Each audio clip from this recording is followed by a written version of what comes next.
자, 이번에는 파동의 간섭에 대해서 살펴보도록 하겠습니다. 이 간섭을 이해하기 전에 먼저 중첩부터 해야 합니다. 파동의 중첩이요. 중첩이란 도대체 뭘까?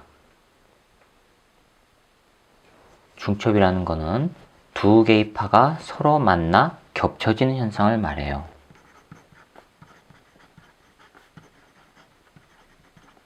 또는 둘 이상, 두 개 또는 둘 이상의 파동이 서로 겹쳐지는 현상.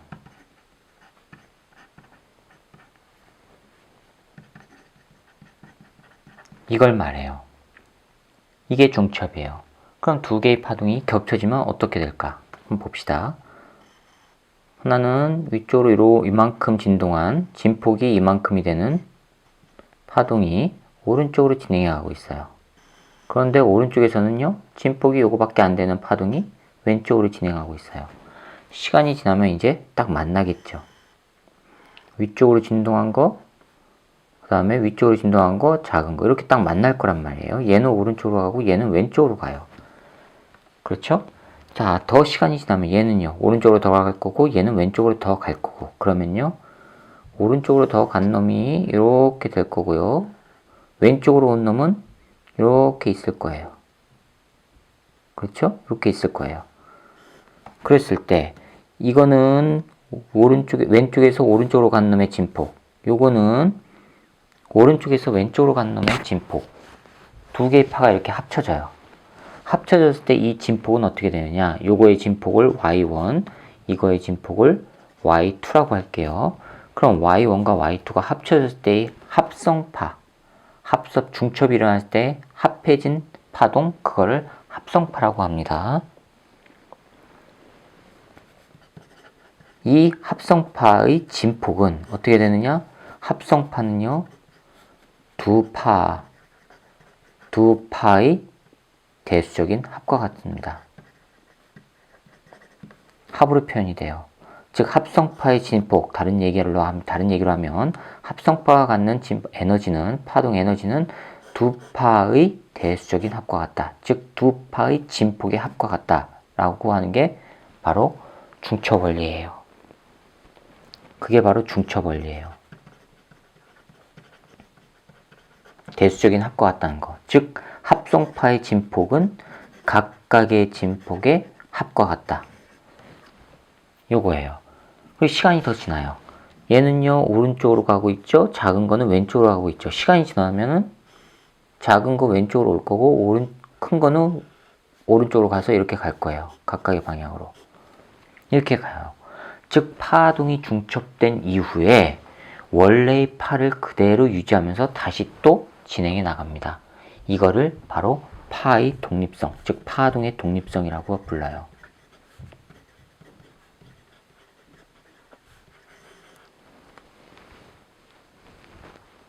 자, 그럼 다시 정리하면 파동의 독립성이란 중첩이 일어난 후 각각의 파동은 원래의 모양과 진행 방향을 그대로 유지하면서 나아갑니다. 그거를 파동의 독립성이라고 해요. 자신의 성질을 잃지 않고 유지하면서 진행해 나가는 성질, 그거를 파동의 독립성이라고 해요. 되셨죠? 자, 이렇게 두 개의 파가 합쳐지는 거를 중첩이라고 했어요. 중첩. 그러면 간섭이란 뭐냐? 두 파동이 중첩돼 가지고 진폭이 커지거나 작아지는 현상, 그거를 간섭이라고 불러요. 자, 이 간섭은요,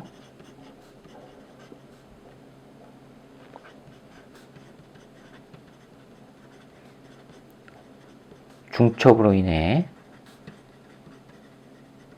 진동수 아닙니다. 진폭이 커지거나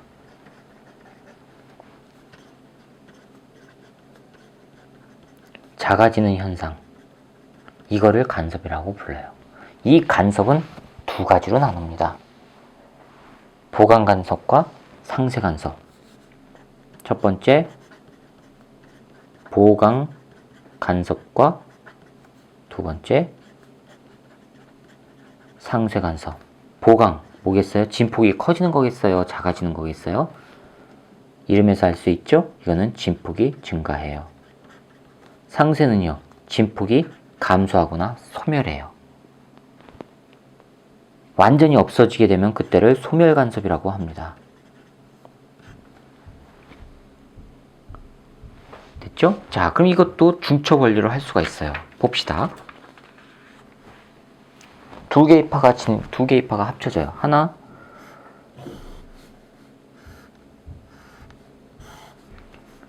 자, 유파하고요. 이거와 똑같이 진동하는 게 있다고 칩시다. 이렇게 진동한 게 합쳐져요.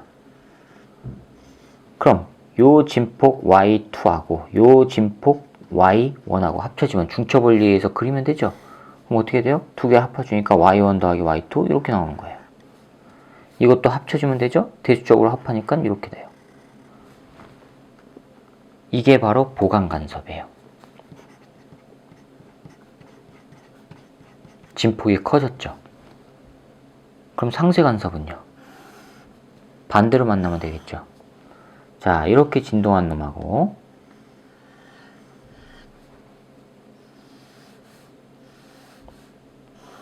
이번에는 반대로 진동한 놈이요. 이렇게 반대로 진동한 놈이 만나보세요. 이렇게 된다고 쳐보세요. 그럼 이거 진폭 Y1, 요거 진폭 Y2니까 중첩 원리에 의하면은 합성파의 진폭은 Y1 더하기 Y2예요. 그렇죠? 근데 만약에 절대값 Y1과 절대값 Y2가 같다면, 즉 진폭이 위아래로 길이가 똑같다면 이건 어떻게 돼요? 합해주니까 0 나와야 되죠. 합해주니까 0 이렇게 돼요. 여기도 합해주니까 0 이렇게 돼요. 진폭이 사라진단 말이에요. 이걸 상쇄 간섭 또는 소멸 간섭이라고 합니다. 됐습니까? 자, 그럼 이거를 수치적으로 나타낼 수는 없느냐? 있습니다. 그런데 이게 지금 고등학교 물리학 1 교과서에서 이 이론이 사라졌어요. 이론 설명이 사라졌어요. 단순히 이 원리만 이렇게만 설명해 놓고 자세한 내용은 사라졌기 때문에 해줘야 될까 말아야 될까 고민을 했는데 역시나 고민을 했어요. 그런데 과거 개정된 교육과정 이전에는 이거를 교과서에서 다뤘단 말이에요. 그래서 개정된 교과서에서 비록 다루지 않고 있다고 하더라도 시간이 지나면, 즉 더 이상 문제 낼 게 없게 되면은 분명히 이것도 이론적으로 아마 다루게 될 겁니다. 그렇기 때문에 이 원리, 보강 간섭이 일어나고 상쇄 간섭이 언제 일어날 수가 있는지 그 원리를 한번 설명을 하도록 하겠습니다. 지금 당장은 모르셔도 됩니다. 보강 간섭과 상쇄 간섭이 어떻게 해서 일어나는지 이것만 아시면 일단은 돼요. 그런데 어느 조건에서 정확하게 일어나는지에 대해서 알기 위해서 지금 설명을 드리는 겁니다. 자, 그럼 봅시다. 여기가 파가 발생한 두 개의 파원이에요. 파원 S1, S2라고 칩시다. 여기서 구면파가 됐어요. 이렇게 퍼져나가요. 자, 제가 이 실선으로 그린 거는 마루예요.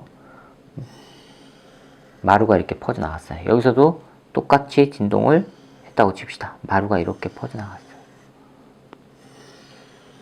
실선은 마루입니다. 실선은 마루예요. 자, 마루가 있으면 뭐가 있죠? 마루가 있으면 골이 있죠. 골은 점선으로 해볼게요. 자, 점선이에요. 자, 그럼 뭘 할 수가 있어요? 여기는 마루하고 마루가 만났죠? 그러면은 똑같은 위상이 만났죠? 보강이에요? 상쇄예요? 보강 간섭이라는 지점이에요. 여기는요. 점선은 골, 실선은 마루. 마루와 골이 만났죠? 그럼 뭐가 돼요? 상쇄 간섭이 일어나는 지점이라는 얘기예요. 됐죠? 자, 그럼 임의의 점 한번 봅시다.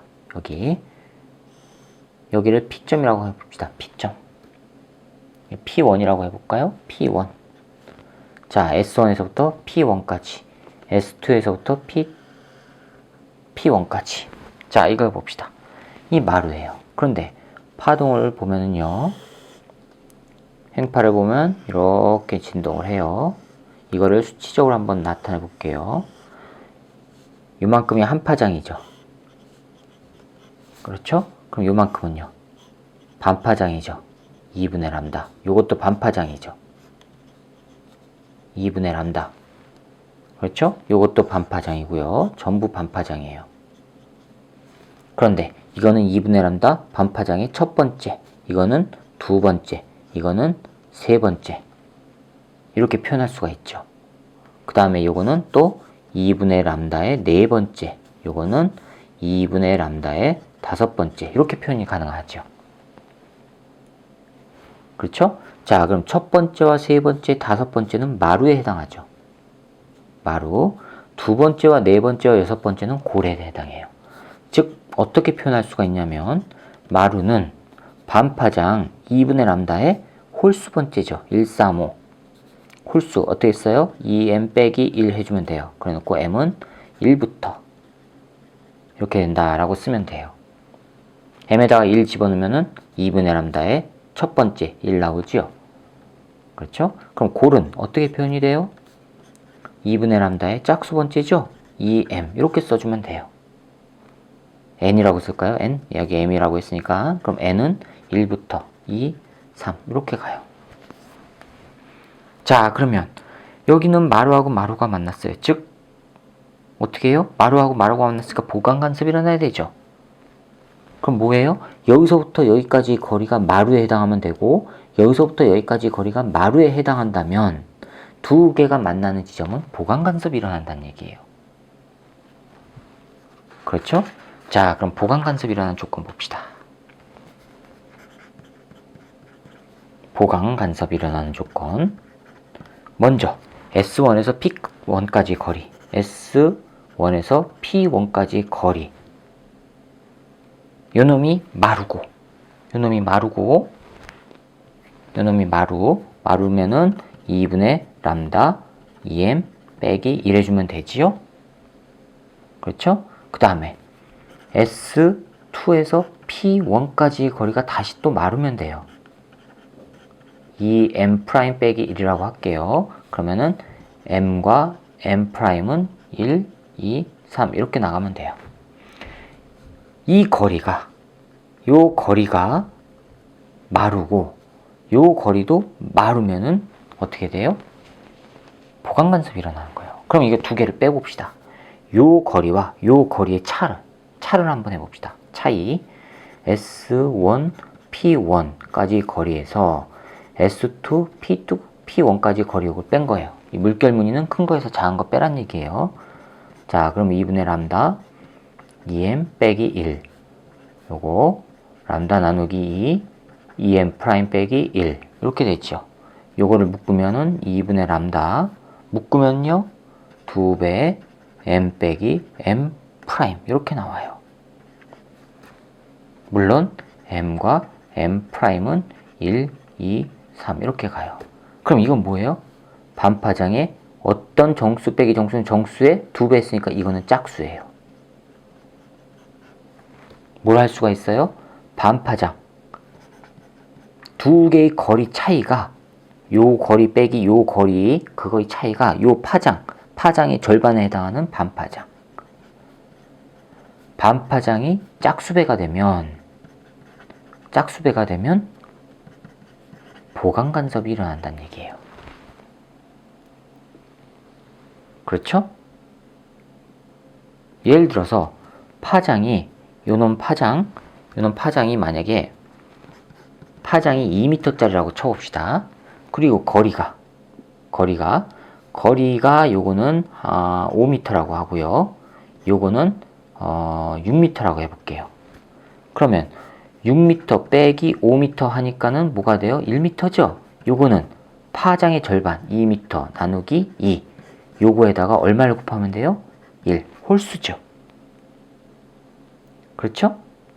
이거 홀수면 어떻게 돼요? 보강이 아니란 얘기예요. 짝수여야지만 보강이란 말이에요. 됐습니까? 그럼 이걸 7로 해보세요. 7m라고. 그러면 7 빼기 5 하면은 2 나와요. 2m는요? 어떻게 해요? 2m는요? 요게 2m가 바로 반파장의 짝수배죠. 2m는 반파장 2 나누기 파장이 2 나누기 2 요거에 짝수 해주면 되죠. 얼마요? 2. 짝수배예요. 그러면은 이 지점은 보강간섭이라는 지점이라는 얘기예요. 구분이 가시죠? 그럼 상쇄간섭은 어떻게 될까요? 상쇄간섭은 한쪽은 마루, 한쪽은 골이 와야 돼요. 마루는 이렇게 표현되고 골은 이렇게 표현이 돼요. 그렇죠? 이렇게 표현되니까 자 그럼 해봅시다. 여기를 P2라고 해볼게요. P2. 그러면 S1, P2까지 거리는 마루라고 해봅시다. 이게 마루라고 해봅시다. 자, 그 다음에 S2, P2까지의 거리가 골이라고 해봅시다. 골이면은 어떻게 되죠? 람다 나누기 2, 2n 이렇게 써주면 돼요. m과 n은 1, 2, 3 이렇게 가면 됩니다. 이거를 또 빼보세요. 빼면은요. S1, P2 큰 거에서 작은 걸 빼줘요. 요거 하면 2분의 람다 2m 빼기 1 빼기 큰 거에서 작은 거 빼는 겁니다. 2n이에요. 이거를 묶어주면요. 2분의 람다 괄호 2배 m 빼기 n 빼기 1이에요. 그렇죠. 그럼 이건 뭐예요? 짝수에다가 빼기 1하니까 이거 전체는 홀수예요. 그럼 반파장 거리 차이가 여기서부터 여기 거리와 여기서부터 이거의 거리 그거 거리 차이가 반파장의 홀수배가 되면은 여기는 상쇄간섭이 일어난다는 얘기예요. 됐습니까? 말 그대로 요거에 5m고 요게 6m면 아까 한 것처럼 6 빼기 5는 1이죠? 1m예요. 이거는 뭐하고 같아요? 한 파장이 2m짜리 나누기 2 에다가 홀수 1 해주면 1 나오죠. 됐죠? 거리 차이가 이렇게 난다는 얘기예요. 거리 차이가 반파장의 홀수배가 되면은 상쇄간섭이 일어난다는 얘기예요. 구분이 가세요? 그럼 보강간섭과 상쇄간섭이 어떻게 되는 건지 아시겠죠? 그럼 이렇게 상쇄간섭이 일어나는 지점을 쭉 이어보세요. 여기 마루하고 골 만났죠? 여기도 마루하고 골 만났죠? 이렇게 쭉 이어보면은 상쇄간섭이 되면은 이게 진동을 해요? 안 해요? 안 해요. 진동을 안 한다는 얘기는 변화가 있다는 얘기예요? 없다는 얘기예요? 없다는 얘기예요. 그래서 빛을 비춰봤을 때 원래 진동을 하지 않던 모습의 빛 색깔이 그대로 나온다는 얘기예요. 이거는요. 마루하고 마루가 만나요. 그러면 보강간섭이죠. 골하고 골이 만나요. 보강간섭이죠. 그럼 이건 진동이 커졌다는 얘기죠. 진동이 커졌다는 얘기는 진동을 하지 않았을 때의 색깔과 다를 수가 있다는 얘기죠. 무슨 말인지 아시겠어요? 그래서 여러분들 교과서에서도 많이 다루는 물결 무늬를 따질 때 색깔 변화를 보는 겁니다. 색깔 변화가 일어났다? 무늬가 변했다. 그러면은 색깔 변화가 일어났다 그러면 보강간섭이라는 얘기예요. 상쇄간섭은 아니란 얘기예요. 됐습니까? 거의 진동하지 않았다면 상쇄간섭이 일어난 거죠. 상쇄간섭이 일어나면요. 밝기, 색깔이 안 변해요. 구분이 가세요? 그렇게 이해를 하시면 됩니다. 자, 그러면 이 간섭을 도대체 어디다 써먹을까요? 이 간섭. 얇은 막에 의한 간섭이 있고요. 뭐 물 위에 기름을 띄웠을 때 그 기름에서 뭐 무지개 빛깔 나오고 하는 거 있죠? 그게 바로 빛의 간섭이에요. 이건 얇은 막에 의한 간섭은 정말 어렵기 때문에 설명을 안 드려요. 그냥 이렇게만 하시면 돼요. 그건 조금 독특해요. 고정단 반사와 자유단 반사도 적용시켜야 됩니다. 자, 아무튼 그때 이용하고 또 요즘에 많이 나오는 노이즈 캔슬링 이어폰 있죠? 그게 바로 이 상쇄간섭을 이용한 거예요. 상쇄간섭. 외부에서 들어오는 소음과 비슷한 진동수를 발생시키는데 반대로 발생시키는 거예요. 그래서 외부에서 들어오는 거와 만들어낸 게 반대로 만들어지면요. 합해서 소음이 없어지겠죠. 그게 노이즈 캔슬링. 바로 이어폰, 헤드폰 그걸 말하는 겁니다. 그 다음에 안경 쓰는 사람들은 렌즈에다 코팅하는 경우도 있습니다. 그것도 상쇄간섭을 이용하는 겁니다. 그럼 보강간섭은 언제 쓸까? 보강간섭은 악기요. 또 뭐가 있을까요? 보강 간섭을 이용한 거는 예전에 이게 만들어지고 나서 굉장히 획기적이다 라고 한 의료기기가 있습니다. 그게 바로 뭐냐면은 충격파 뭐라고 해야 되나, 분쇄기라고 해야 될까요? 외부에서 파동을 집어넣어 가지고 몸속에 있는 돌덩어리를 깨는 겁니다. 무슨 얘기냐? 이거 간섭을 이용한 거예요. 보강 간섭. 즉 외부에서, 자 보세요. 외부에서 이렇게 파동이 들어가서 만나요. 그럼 같은 위상을 만나면 보강 간섭이 일어나야 되죠. 이 만나는 지점에. 그렇죠? 그럼 이렇게 외부에서 두 개의 팔을 집어넣어 가지고 타겟 지점에 가서 보강 간섭이 일어나게 되면 에너지가 증폭하게 되죠. 증폭한 에너지를 가지고 몸속에 있는 결석을, 돌덩어리 같은 걸 깨부수는 겁니다. 그게 바로 초음파를 이용한 충격파 쇠석기라고 하는 거예요. 초음파 쇠석기. 그거예요. 처음에 이거 나왔을 때 개복수를 하지 않아도 되는 획기적인 의료기기다 해서 굉장히 좀 센세이션했던 겁니다. 요즘에는 많이 흔하지요. 자, 이런 것들이 바로 보강 간섭에 또 뭘 이용할까? 이 보강 간섭과 상쇄 간섭을 동시에 다 이용할 수 있는 게 음향 장치 같은 게 있습니다. 음악당 같은 곳에서는 특정한 자리에서 너무 소리가 커도 안 되고 또 특정한 자리에서 소리가 너무 작게 들려도 안 돼요. 그래서 모든 관객이 골고루 양질의 소리를 들을 수 있게끔 시스템을 장착해야 돼요. 그렇죠? 그러기 위해서 이 보강 간섭과 상쇄 간섭, 요거를 이용해서, 이 원리를 이용해서 스피커를 배치하고 하는 겁니다. 아시겠어요? 일반적으로 집에서도 보강 간섭과 상쇄 간섭을 확인할 수 있어요. 집에 만약에 동일한 스피커가 두 개가 있다면 두 개에서 같은 소리를 나오게끔 음악을 틀어놓고 자기의 위치를 좌우 또는 전후로 움직여 보세요. 그러면 어느 순간에는 소리가 크게 들리는 곳이 있고 소리가 작아지는 위치가 있을 거예요. 이게 일상에서 경험할 수 있는 보강 간섭과 상쇄 간섭 같은 겁니다. 되셨습니까? 자, 이렇게 해서 간섭까지 해서 파동에 관한 내용, 그러니까 파동의 성질과 활용에 관한 이론 설명을 마치도록 하겠습니다. 다음 영상에서는 빛의 이중성에 대해서 살펴보도록 하겠습니다. 빛과 물질의 이중성에 대해서 살펴보도록 하겠습니다. 수고하셨습니다.